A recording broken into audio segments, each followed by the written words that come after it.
Doctor ortho Ayurvedic oil और capsule. अब दर्द भी घुटने टेकेगा। छत्तीसगढ़ के 4 आईपीएस अधिकारी ट्रेनिंग के लिए हैदराबाद रवाना। डीजीपी ने जिलों में किए नए एसपी तैनात। मनीषा ठाकुर को मिली रायपुर की बड़ी जिम्मेदारी।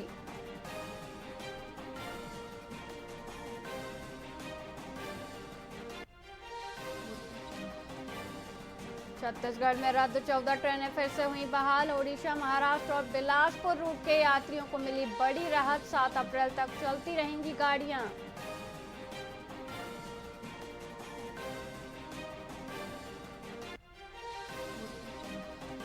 जर्जर गीदम बारसूर मार्ग के खिलाफ कांग्रेस का चक्का जाम। गड्ढों से 8 से ज्यादा मौतें होने का दावा। सड़क सुधार की मांग को लेकर घंटों बाधित रहा यातायात।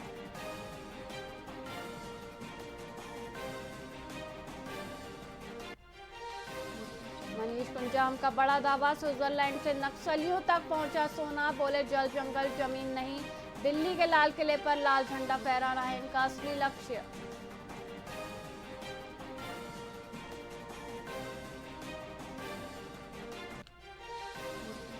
खेलो इंडिया ट्राइबल गेम्स में बोले भूटिया, भारत को स्पोर्टिंग नेशन बनाना और घर की जिम्मेदारी। रोलिंग पर मैरीकॉम ने कहा, मुझे रत्ती भर फर्क नहीं पड़ता।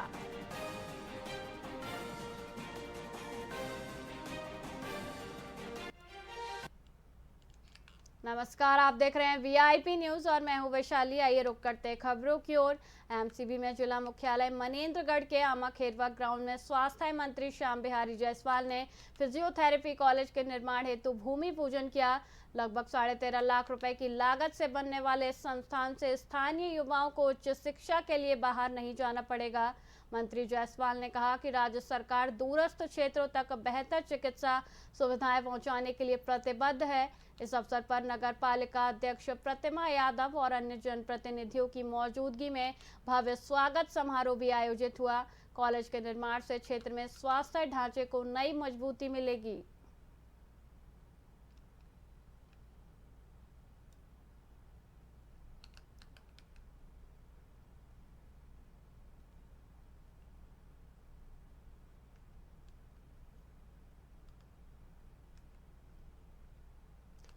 एमसीबी छत्तीसगढ़ की राजनीति में एक दुर्लभ नजारा देखने को मिला, जब नेता प्रतिपक्ष डॉक्टर चरणदास महंत ने प्रदेश के स्वास्थ्य मंत्री श्याम बिहारी जायसवाल के कार्यों की जमकर तारीफ की। महंत ने कहा कि स्वास्थ्य क्षेत्र में वर्तमान सरकार द्वारा किए जा रहे प्रयास सराहनीय और व्यवस्थाओं को बेहतर बनाने वाले हैं। विपक्ष के इस सकारात्मक बयान ने सियासी गलियारों में हलचल पैदा कर दी है। इस पर प्रतिक्रिया देते हुए स्वास्थ्य मंत्री जायसवाल ने नेता प्रतिपक्ष का आभार जताया और इसे जनसेवा के प्रति अपनी प्रतिबद्धता का परिणाम बताया। मैं कुछ नहीं कहना चाहूँगा। हमारे क्षेत्र के नेता हैं, वो हमारे मंत्री हैं, हमको दूसरे कहने मान लें। हम तो मान रहे हैं कि हमारा जो उनकी साथी कैबिनेट मंत्री ने, हम क्यों ये कहें आपको, हमारा मंत्री जिसको आप सब लोगों ने चुना है वो अच्छा काम कर रहा है। दूसरे लोग उससे जल के उसकी बुराई कर सकते हैं, मैं नहीं कर सकता। सही को अगर सही कोई बोले, सच को सच बोले, तो मुझे लगता है कि इसमें हर व्यक्ति का उसमें सच बोलने वाले का प्रशंसा होना चाहिए। और महंत जी ने वही किया जो एक गणमान्य व्यक्ति को, एक वरिष्ठ व्यक्ति को, एक सामाजिक व्यक्ति को कहना चाहिए। यदि वो बुराई किए होते तो आज ही आप लोग जवाब देते। आज 14 करोड़ रुपए का हमने फिजियोथेरेपी भवन का भूमि पूजन किया। मेडिकल कॉलेज यहाँ हो गया है, 220 बेड हो गया है, जिला हॉस्पिटल हो गया है। पूरे प्रदेश में किस प्रकार से आप देख रहे हैं, 375 एम्बुलेंस का झंडी हमने दिखाया, वो भी महंत जी को मालूम था, खुद झंडी दिखाए हैं जांजगीर चांपा जिले में अपना। वो भी तो जो अगर मेरे को कोई मिट्टी का पुतला बोल दे तो उसके कहने से मैं नहीं हूँगा। मैं तो जीता जागता मनुष्य हूँ, तो किसी कहने से कुछ नहीं होता। और महंत जी ने वही कहा जो सही है। मैं कुछ नहीं कहना चाहूँगा। रायपुर ग्रामीण पुलिस ने अभनपुर क्षेत्र में मिले अज्ञात शव मामले का खुलासा करते हुए मृतक की पहचान माना निवासी नितेश बत्रा के रूप में की है। जांच में प्रेम प्रसंग को लेकर विवाद सामने आया, जिससे नाराज आरोपियों ने नितेश की गला दबाकर हत्या कर दी और शव गड्ढे में दफना दिया। वहीं पुलिस ने एक महिला सहित 5 आरोपियों को गिरफ्तार किया है, जबकि एक आरोपी फरार है, जिसकी तलाश जारी है। अभनपुर थाना में एक हत्या का जो प्रकरण था, जो जमीन में दफन लाश मिली थी नितेश बत्रा की, उस पर विवेचना होकर के अपराधियों को गिरफ्तार किया गया है।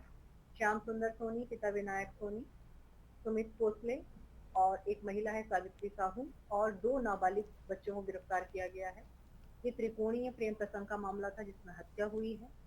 ये सावित्री साहू महिला के साथ इन दोनों का प्रेम प्रसंग था। उस पर ही झगड़ा हुआ, इसने बुलाया और रात को इसने बुलाकर उसको मारा। उसके बाद मारने के बाद इसको ऑटो से ले गए हैं और इन लोगों ने वहां पे जगह देख करके, इसमें एक अभी आरोपी फरार है जिसमें शामिल है, और जगह देख के इन लोगों ने इसको, जब बेहोश था, बेहोशी की हालत में इन्होंने उसको दफन कर दिया है।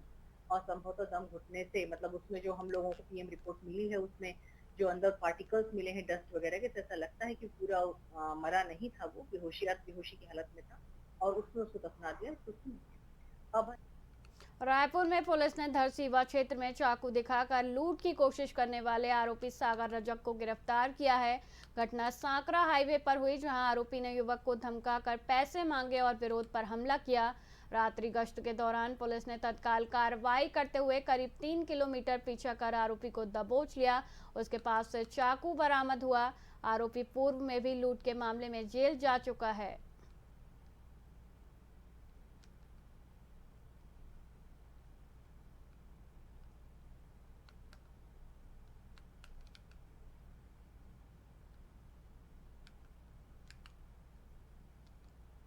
सूरजपुर जिले के प्रतापपुर क्षेत्र में चैत्र पूर्णिमा के अवसर पर सरहुल खुदुदी महापर्व बड़े उत्साह और पारंपरिक रीति रिवाजों के साथ मनाया गया। सरना स्थल पर आदिवासी समाज ने जल, जंगल और जमीन की पूजा कर प्रकृति के प्रति आभार व्यक्त किया। गांव-गांव से आए लोग पारंपरिक वेशभूषा में गीत नृत्य कर नए वर्ष, नई फसल और समृद्धि का प्रतीक इस पर्व को सजाया। कार्यक्रम में संस्कृति, श्रद्धा और भाईचारे की झलक देखने को मिली। हमारे जो है कि प्रतापपुर में जो है कि पिछले वर्ष जो है कि सरहुल पूजा का शुरुआत किया गया था। इस वर्ष दूसरा साल था। काफ़ी लोगों में उत्साह, उमंग था, क्योंकि ये हमारा सरहुल पूजा हमारे पूर्वजों के द्वारा मनाया जा रहा था, लेकिन आज के डेट में जो है कि इसको धीरे धीरे विलुप्त हो रहा था। उसी को जो है कि विलुप्त को हमारे समाज को प्राकृतिक के जो पूजा समाज के द्वारा जुड़े रहते हैं, इसको बचाने के लिए, संरक्षित करने के लिए हम सब ने जो है कि आने वाले पीढ़ी के लिए संरक्षित करने के लिए संदेश हम लोग दिए हैं कि हमारा ये सरहुल पूजा आदिवासियों का, उरांव समाज का, पूर्वजों का है और आने वाले इसको सबको बचा के हम सबकी जिम्मेदारी है। एमसीबी जिले के कुंवारपुर में वन विभाग ने अवैध अतिक्रमण हटाने के तहत आशियाने पर बुलडोजर चलाया, जिससे कई वर्षों से रहने वाले परिवार बेघर हो गए। महिलाओं, बच्चों और बुजुर्गों की स्थिति दयनीय बनी। पूर्व विधायक गुलाब कमरों ने कार्रवाई की निंदा की और कहा कि बिना पुनर्वास के यह अमानवीय है। उन्होंने सरकार से प्रभावित परिवारों को राहत देने और उचित पुनर्वास सुनिश्चित करने की मांग की। इलाके में तनाव का माहौल बना हुआ है।